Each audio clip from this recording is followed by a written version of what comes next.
El sol apenas alcanzaba a tocar las ruinas de un antiguo pueblo minero, un lugar donde la vida había cesado mucho tiempo atrás. Las calles polvorientas y las casas derruidas eran un testamento del abandono, pero había un lugar que se alzaba como un monumento al olvido: el almacén de suministros. Era un edificio enorme, con ventanas rotas y paredes cubiertas de musgo y hiedra, como si la naturaleza hubiera decidido reclamar lo que una vez fue suyo.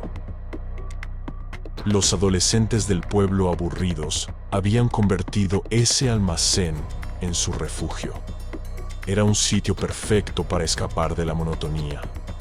Era un lugar tétrico y siniestro.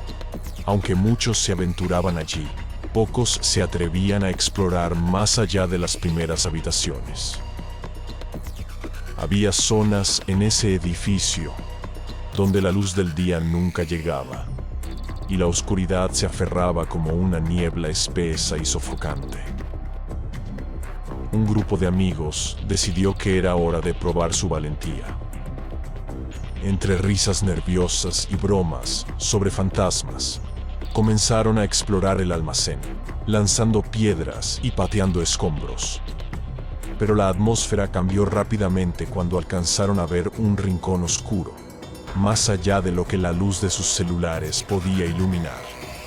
Sin pensarlo, uno de los chicos, David, sintiendo una extraña necesidad de impresionar a las chicas, se adelantó.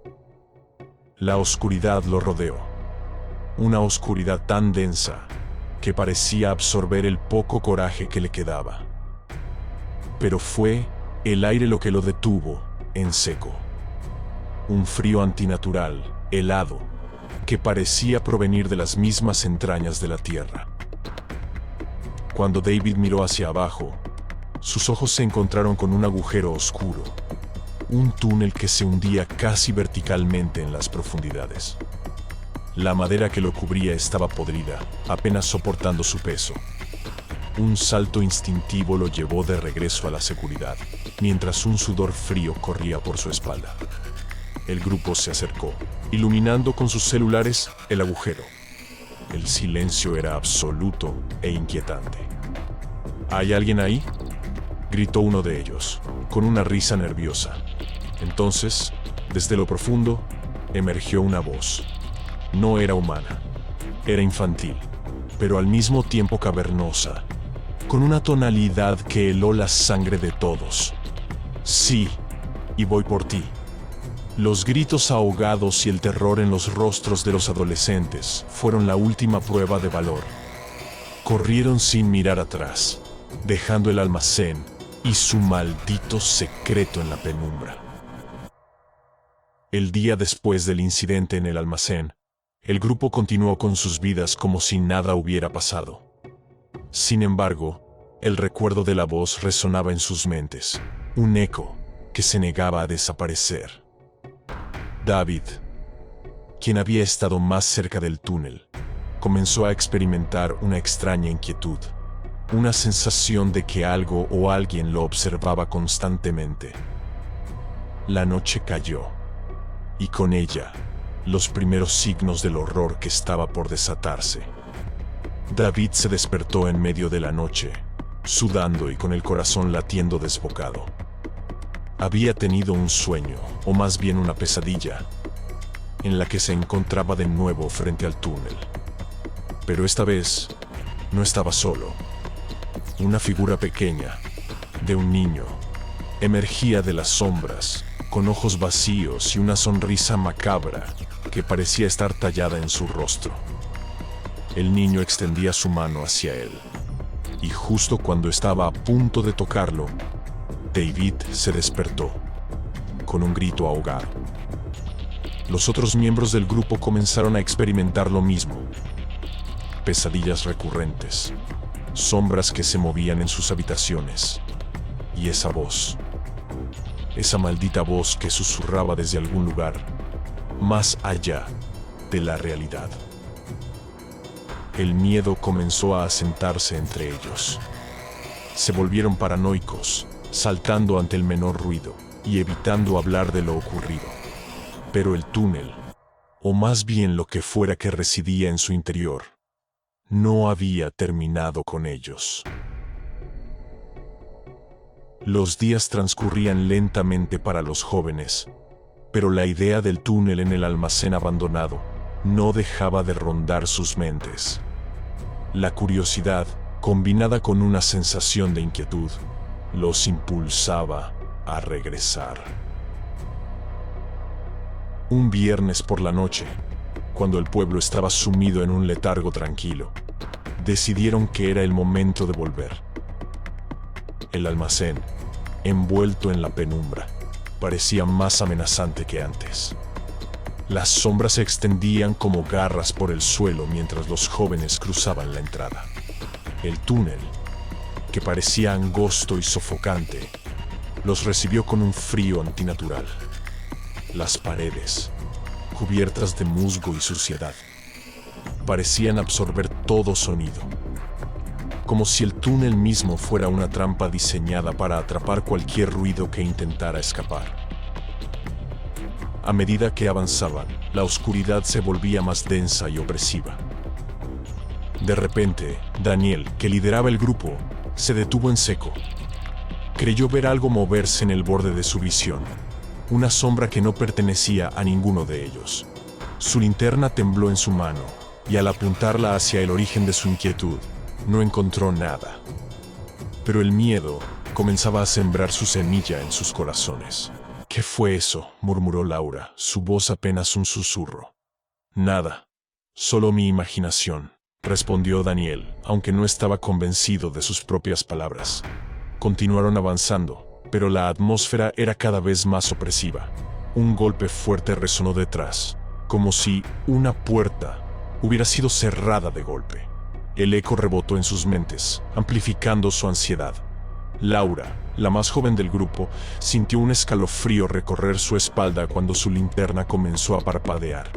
La oscuridad parecía acercarse a ella con cada destello, y en ese breve instante en que la luz se apagaba por completo, sintió una presencia a su lado, algo que respiraba pesadamente, pero que no podía ver. Cuando finalmente la linterna volvió a encenderse, solo había oscuridad alrededor, y sus amigos estaban allí, pero algo había cambiado en la atmósfera. Era como si el túnel los estuviera envolviendo lentamente, llevándolos a un lugar del que no podrían escapar. A pesar del creciente miedo, los jóvenes decidieron seguir adelante. El túnel parecía alargarse interminablemente, como si estuviera jugando con ellos. Cada paso resonaba en el vacío, pero el eco parecía responder con un retardo, como si hubiera algo más caminando con ellos. El camino que antes había sido relativamente recto, ahora se sentía como un laberinto. Las paredes parecían cerrarse a su alrededor, y el aire denso hacía que cada respiración fuera un esfuerzo. Las linternas, su única fuente de luz, comenzaban a fallar, parpadeando de manera errática, proyectando sombras danzantes en las paredes. ¿Escuchan eso?, susurró Javier, deteniéndose en seco. Un murmullo bajo y persistente se filtraba a través de las paredes. Se sentían observados por algo invisible. «Son nuestras voces», respondió Laura, su rostro pálido y tenso. Pero había algo más, una distorsión en el eco que no podían ignorar. Las sombras en las paredes comenzaron a moverse erráticamente, desafiando las leyes de la física. No reflejaban solo sus figuras, sino algo más grande y grotesco que los seguía. Daniel, al girar su linterna, vio su propio reflejo en una sombra, pero estaba distorsionado. Una caricatura monstruosa de sí mismo, con una sonrisa torcida que no pertenecía a su rostro. «Esto no es real», gritó Javier, intentando convencerse los jóvenes, cada vez más atrapados en el laberinto de sus propios miedos. se encontraban inmersos en una espiral de terror que parecía no tener fin. El túnel, que al principio parecía una simple curiosidad, ahora se sentía como un ser vivo, un organismo que respiraba oscuridad y exhalaba miedo. A medida que avanzaban, los ruidos se intensificaban. No eran simples ecos, eran susurros, risas infantiles que se transformaban en gritos desgarradores, crujidos como si algo o alguien se moviera a su alrededor, pero siempre fuera de su alcance. Las sombras jugaban con su visión, creando figuras monstruosas que se deslizaban por las paredes, pareciendo tomar forma y luego disolverse en la nada. Marta fue la primera en sucumbir al pánico. Empezó a respirar de manera entrecortada, convencida de que algo invisible le estaba rozando la piel. Se detuvo en seco, sus ojos desorbitados, gritando que no podía seguir. Pero las palabras que salieron de su boca no eran suyas, eran de otra voz. Una voz que todos reconocieron como la misma que había hablado desde el túnel días atrás.